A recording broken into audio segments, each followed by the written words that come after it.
Mga binaha naman sa Barangay Santo Niño, Malolos, Bulacan ang inabutan ng tulong at kinumusta ni Stars on the Floor host Alden Richards. Imbis na magpadala lang ng donasyon ay mas pinili ni Alden na magpunta ng personal dito sa Barangay Santo Niño sa Malolos, Bulacan para makita na rin niya ang sitwasyon dito at makausap ang mga taong apektado ng baha dito. I need to get out of my way and help. Pero busy yung schedule mo, talagang dinayo mo pa talaga. Walang ganun. Sino-sino bang magtutulungan kundi tayo lang mga Pinoy, di ba? Napakalaki ni Alden na magpunta ng personal dito sa Barangay Santo Niño sa Malolos, Bulacan para makita na rin niya ang sitwasyon dito at makausap ang mga taong apektado ng baha dito. I need to get out of my way and help. Pero busy yung schedule mo, talagang dinayo mo pa talaga.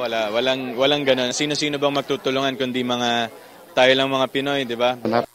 Welcome back, mga kaaldab. Ito na naman po ang inyong lingkod, si Mr. Destiny. At syempre, panibagong update na naman po tayo.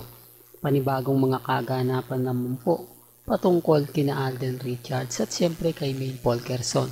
Sa ngayon, mga kaaldab, kita nyo naman po at ramdam nyo naman po kung gaano nga po ba kalakas ngayon ang presensya ni Alden Richards at ni Maine Polkerson. Di po ba tumutugma naman po yung mga sinasabi ko at mga nagiging pahayag po natin na mas malapit nga po sa puso ni Alden Richards ang mga taga Bulacan, dahil kung hindi po, mas mananaisin niya na lang pong magpadala ng donasyon. Hindi na po siya pupunta pa para siya po yung personal na mamigay ng mga tulong o ng relief goods para po sa mga nasalanta ng bagyo o ng baha.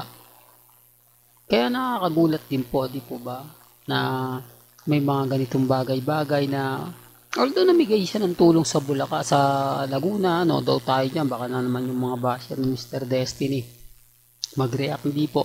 Kumbaga, pagkatapos niya mamigay ng tulong, pumunta na nga po siya sa Bulacan. Maraming mga bagay-bagay ang tinanong. Bakit hindi daw po siya sumama na lang sa mga ilang starstruck na kung saan nagpo-promote ng kanilang bagong project na namigay din po ng tulong sa mga taong binaha.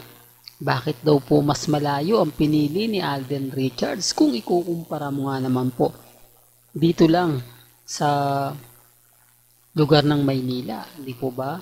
Kaya ang sabi sa inyo, nagtataka ako, mga kaaldab, kung bakit po maraming mga kumbaga bagay-bagay na sinasang-ayunan o hindi nila sinasang-ayunan sa mga sinasabi ko.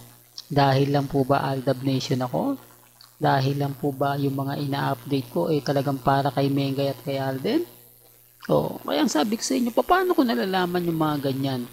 Paano natin ay imbestigahan yung mga hindi pa nailalabas pero naibabalita na ni Mr. Destiny? Doon lang po magtataka na kayo, di po ba? Doon pa lang po mapapaisip na kayo. Gaya ng sinabi ko, kung malapit po kayo sa pamilya Mendoza, pamilya Polkerson, lalo na nga po si Mama Ten, na kung saan hindi naman lingid sa inyong kaalaman na madalas nga po itong makita sa Bulacan. At ito talagang Bulacan ang maraming mga photos sina Alden at si Mama Ten, na kung saan nakashort lang si Alden Richards, lumalabas sa bahay ng pamilya Mendoza, o baka sabihin nyo na naman, fake news yan. Hindi po ba? Kahit itanong nyo po sa mga malalapit po sa pamilya Mendoza. Ito po yung mga panahong 2016. Para lang po malinaw sa inyo.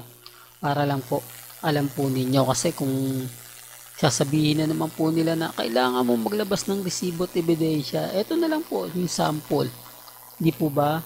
Kung gaano nga po ba kalapit ni Alden Richards sa mga taga Bulacan, na kung saan po pwede naman siyang magpadala na lang ng tulong o donasyon, pero mas minabuti niya. Ito yung pinakamalupit, di po ba? Sa dami daw po ng kanyang schedule, sabi ni Nelson Canlas, mas kumbaga mas binigyan niya ng prioridad, di po ba?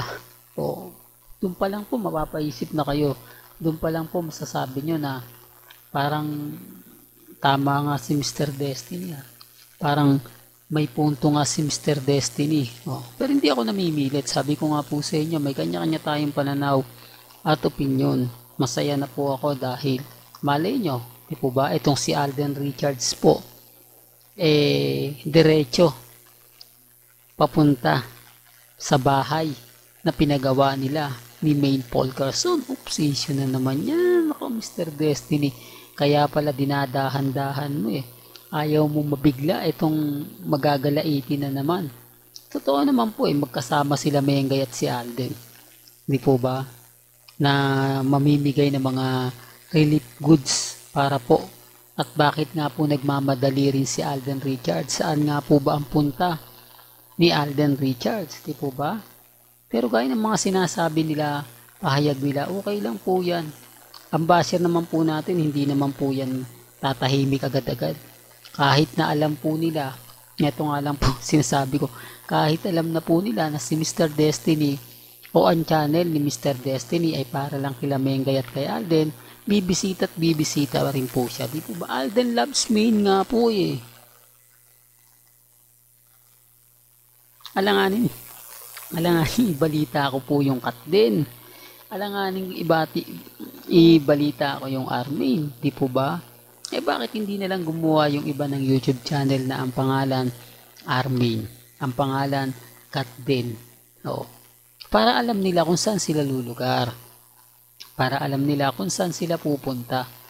Hindi po yung tipo na ganito po yung ipapakita nila, ganito po yung gagawin nila. Pansin nyo? Pero sabi ko nga po sa inyo, ako naman po 101% na hindi po namimilit. 101% na kung ano po yung nababasa ninyo, napapakinggan po ninyo, doon lang po ako. Ganyan naman po yung kagandahan nyo at lagi ko naman pong sinasabi at paulit-ulit ko naman pong pinapaliwanag na pagdating po sa channel ni Mr. Destiny, lahat naman po niyan nakikita at napapanood ninyo. Depende na lang po sa mga taong magbibigay ng update.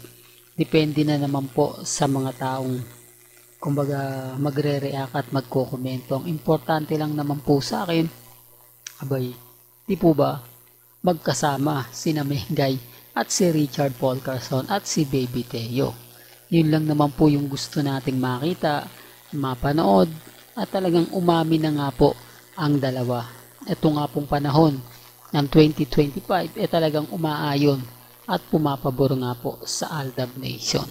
Hanggang dito na lang po ang ating latest updates. Kaya kung gusto niyo pa po ng pinaka-latest at sariwang update, tumutok lang po kayo dito po sa channel ni Mr. Destiny para updated po kayo sa mga bago at sa mga latest na i-upload po natin maya-maya lang.